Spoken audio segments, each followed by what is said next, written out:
How to get text report from Bybit step by step. So hey everyone, welcome back to the channel. So in this video I'm going to show you how to get text report from Bybit.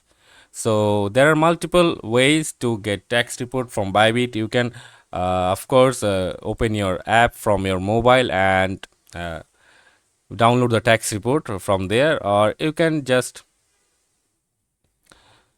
uh, generate text report or get text report by uh, API integration. So there are two ways to integrate Bybit with Coinex. One is easy and quick API integration, and they also support manual CSV file upload. So let's look at this method.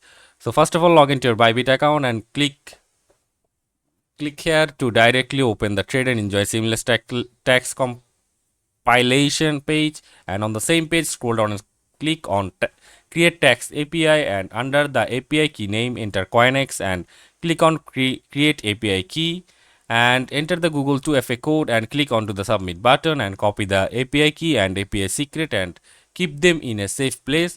Now click on OK, and please keep your API secret key safe. And after that, log into CoinX and click on the integration section in the navigation bar. On the integration page, click on add integration, search for the Bybit exchange and select the exchange. Now click on API key, then enter the API key and secret key that we have copied and kept saved. Once it done, click on the import now button. So that's how you can get the tax report of Bybit by API integration. I have also told you how you can get the tax report on your mobile app. So that's it for this video. See you on the next one.